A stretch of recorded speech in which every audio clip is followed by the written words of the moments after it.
Hello बच्चों आज हम लोग क्यों मिल रहे हैं। आज हम लोग एक कहानी मैं आपके लिए लेके आया हूँ। इस कहानी से आपको एक बहुत अच्छी सीख मिलने वाली है। देखो मैं क्या आज आपको बताने वाला हूँ। देखो बोर्ड पे एक चीज़ लिखी हुई है, no option only one target. अब इसका मतलब क्या है?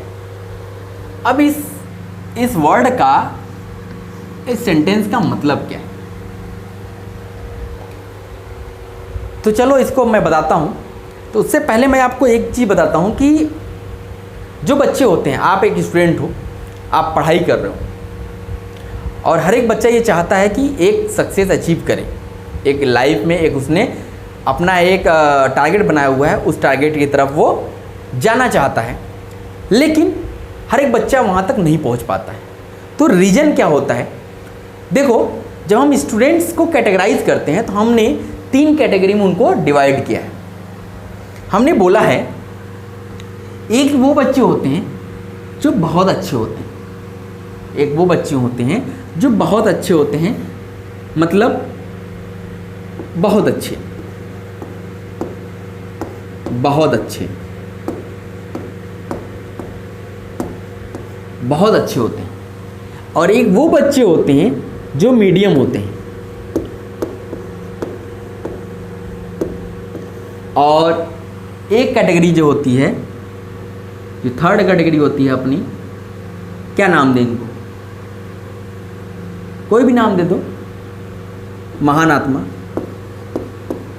महान लोग होते हैं, ठीक? वो महान उसके लिए नहीं है।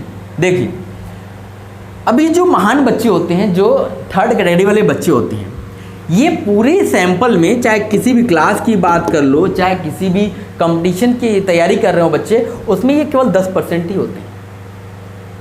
ये जो खराब बच्चे होते हैं ये केवल 10% ही होते हैं।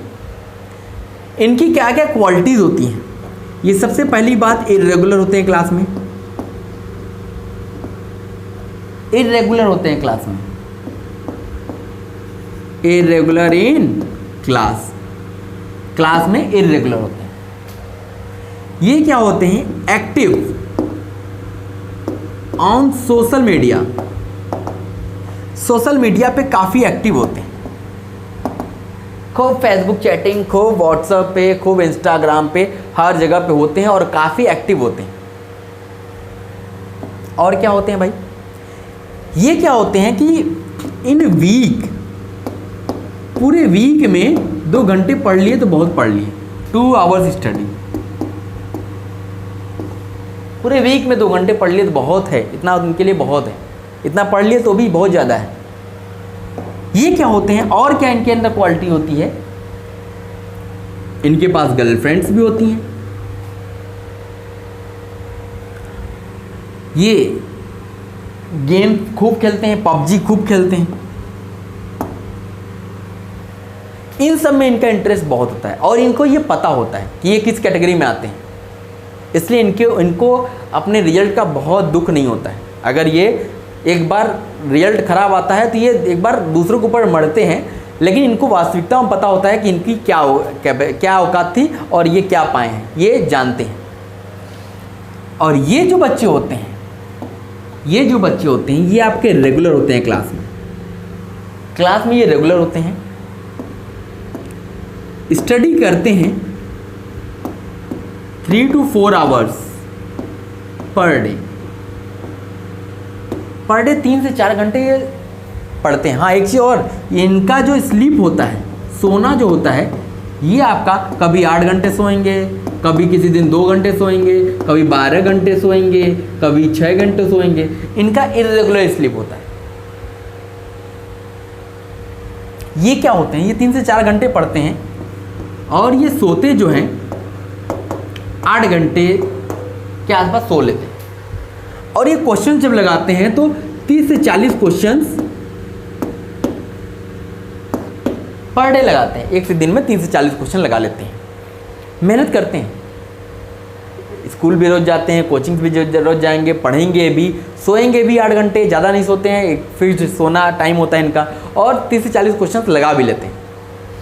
जब हम इनकी बात करते हैं तो ये भी क्या होते हैं, रेगुलर होते हैं क्लास में। ये स्टडी जो करते हैं, पढ़ाई जो करते हैं, वो आपके 6 से 8 घंटे करते हैं पर डे। ये सोते कितना है, ये आपके 6 घंटे सोते हैं, 6 घंटे ये सोते हैं। और ये जो क्वेश्चंस लगाते हैं वो आपके 100 से 120 क्वेश्चंस एक दिन में लगाते हैं। तो अब क्या होता है, जब सक्सेस की बात आती है तो ये भी बच्चे कितने होते हैं, 10% ही होते हैं। इनका सक्सेस परसेंट ज़्यादा होता है। और ये बच्चे कितने होते हैं, 80% होते हैं। ये बच्चे सक्सेस रेट इनका इतना नहीं होता है। इनका जो सक्सेस, जो अनसक्सेस बच्चे होते हैं 60 से 70% बच्चे सक्सेस नहीं पा पाते हैं। तो रीज़न क्या होता है, क्यों सक्सेस नहीं होते हैं?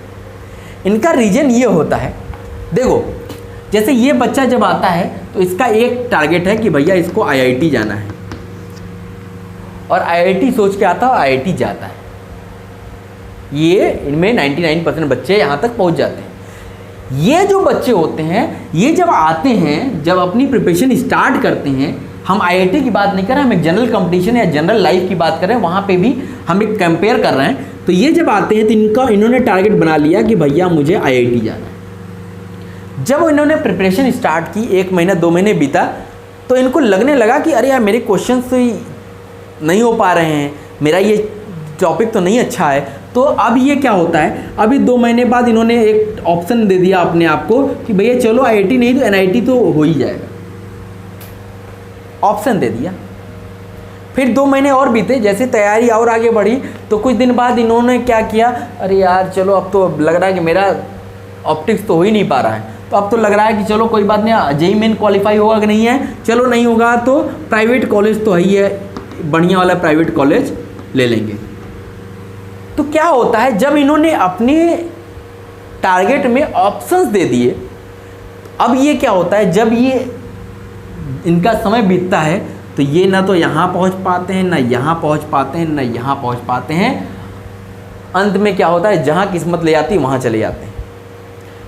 ये ऐसा क्यों होता है? ऐसा इसलिए होता है क्योंकि इन्होंने अपनी लाइफ में ऑप्शंस दे दी, और जहाँ ऑप्शंस आते हैं वहाँ पे फिर आपका माइंड डेविएट करता है। चलो ये नहीं है तो ये तो होगा ही, ये नहीं तो ये होगा, उसकी वजह से कुछ नहीं हो पाता है। अब मैं एक आपको कहानी सुनाता हूँ। इस कहानी से आपको इंस्पिरेशन मिलेगी, मुझे मिलती है, अब आपको मिलती कि नहीं मिलती है, फिर भी एक आपको सुनाता हूँ। देखिए, अगर आपकी लाइफ में कुछ इम्पैक्ट हो पाए तो बड़ी अच्छी बात होगी। ये कहानी है एक बंदे की जिसका नाम था कार्लोटिकस। ये एक हंगरी का बंदा था। ये भी नॉर्मल फैमिली से बिलोंग करता था, मिडिल क्लास फैमिली से, पढ़ाई में उतना अच्छा था नहीं। जब ये थोड़ा बड़ा हुआ तो इसने हंगरियन आर्मी ज्वाइन की।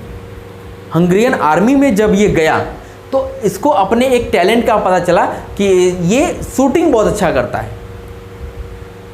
तो कुछ सालों के बाद लोगों को लगने लगा कि ये बंदा जो है ओलंपिक्स में ज़रूर गोल्ड मेडल ले आएगा। तो बात हम कर रहे हैं 1938 की, जब इसकी एज थी 28 ईयर्स। 1938 की 28 या 1936 38 की बात कर रहे हैं। ये 28 ईयर्स का था उस टाइम। ये एकदम वर्ल्ड, ये इतना फेमस हो चुका था कि अब ये लगने लगा था लोगों को कि हंगरी के लिए गोल्ड मेडल जरूर लाएगा। तो क्या हुआ, एक बार ऐसे ही आर्मी में ही कुछ प्रैक्टिस चल रही थी और वहाँ पे गलती से एक डिफेक्टिव हैंड ग्रेनेड इसके हाथ में आ गया। उसको फेंकने के चक्कर में, वो डिफेक्टिव था, उसके हाथ में ही ब्लास्ट कर गया। उसके इस दाएं हाथ में ही ब्लास्ट कर गया और उसका ये हाथ पूरी तरीके से ख़त्म हो गया। अब सोचो 1940 में आपके ओलंपिक्स होने वाले थे। 1940 में ओलंपिक्स होने वाले थे और 1938 में उसके साथ ये घटना हो गई। अब वो ये सोच सकता था ना कि अब तो मेरा इसका जो मेन हाथ था, दाएं हाथ था, जिससे वो शूटिंग किया करता था, जिससे वो सारे काम किया करता था, वो हाथ ख़त्म हो गया। वो चाहता तो ये सोच सकता था अरे यार मेरा हाथ ही नहीं, अब हम क्या कर सके।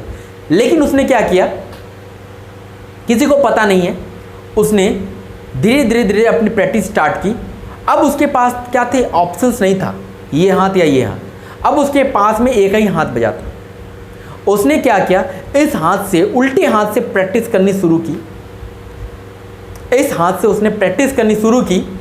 और जो 1940 में ओलंपिक्स होने वाले थे वो ड्यू टू वर्ल्ड वॉर 2 की वजह से वो नहीं हो पाए, और ऐसे ही 1944 में भी जो होने वाले थे वो भी नहीं होंगे। तो जो अगला ओलंपिक हुआ वो 1948 में हुआ। कब हुआ, 1948 में लंदन में हुआ। जब ये वहाँ गया तो वहाँ पे जो लोग गए थे देखने वो खूब चीयर्स करने लगे कि चलो ये अपने खिलाड़ियों को प्रोत्साहन देने के लिए आया है, उनको उत्साहित करने के लिए आया है।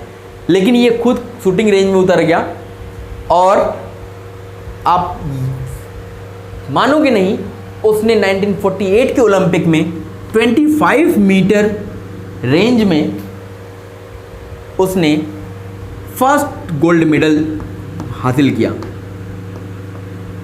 25 मीटर रैपिड फायर में गोल्ड मेडल उसने अपने देश के लिए ले आया। फिर उसने 1952 में जो ओलंपिक हुआ उसमें भी उसने अपने देश के लिए गोल्ड मेडल लाया, और ये पहला खिलाड़ी था जो लगातार 2 ओलंपिक्स में 2 गोल्ड मेडल लाया। ये वो पहला खिलाड़ी था। आप सोच सकते हो कि जिस खिलाड़ी की अपनी जो काम करने वाले हाथ हैं, जो ओरिजिनल हाथ है, जो जिससे वो सारी शूटिंग्स किया करता था, उसका हाथ ख़त्म हो गया हो, वो गोल्ड मेडल ला सकता है। सोचो, शूटिंग करना दूसरी बात है, गोल्ड मेडल लाना दूसरी बात। लेकिन वो क्यों ला पाया, क्योंकि उसके पास ऑप्शंस नहीं थे, उसके पास चूज़ करने का ऑप्शन नहीं था कि इससे करूं या इससे करूं। उसके पास एक ही था, भाई लाना है तो इसी से लाना है, नहीं तो कोई ऑप्शन ही नहीं है। अब ले आना है तो लाना है और इसी से ले आना है। उसने अपना अथक परिश्रम किया, अथक प्रैक्टिस की, और उस प्रैक्टिस के बलबूते पे वो 2 ओलंपिक मेडल्स ले आया, और लगातार वो पहला खिलाड़ी बना जिसने 2 बार लगातार ओलंपिक में मेडल ले आया हो अपने देश के लिए। तो अब इस कहानी से हमें क्या सीख मिलती है? इस कहानी से हमको ये सीख मिलती है कि जितना आप अपनी लाइफ में ऑप्शंस रखोगे, जितना आप अपनी लाइफ में ऑप्शंस रखोगे, उतना ही आपका माइंड डेविएट होगा।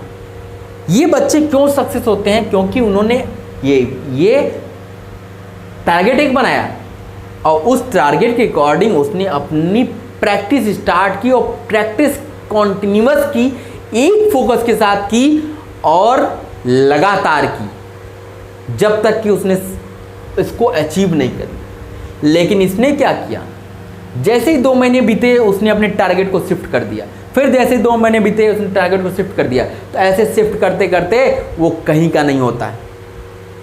तो इसलिए हमेशा अपनी लाइफ में एक टारगेट बनाओ, ऑप्शंस मत रखो। ऑप्शंस रखोगे तो हमेशा डेविएट होते रहोगे। तो ये कहानी मुझे तो बहुत इंस्पायर करती है। अब आपको करेगी कि नहीं करेगी ये मैं नहीं जानता, लेकिन बच्चों क्या होता है कि आप केवल केवल पढ़ाई में ही दिमाग लगाना उतना इफेक्टिव नहीं होता जितना कि आप अपने आप को मोटिवेट करो। मोटिवेशन अगर आपके अंदर नहीं है तो आप पढ़ाई भी करोगे तो आपका मन नहीं लगेगा।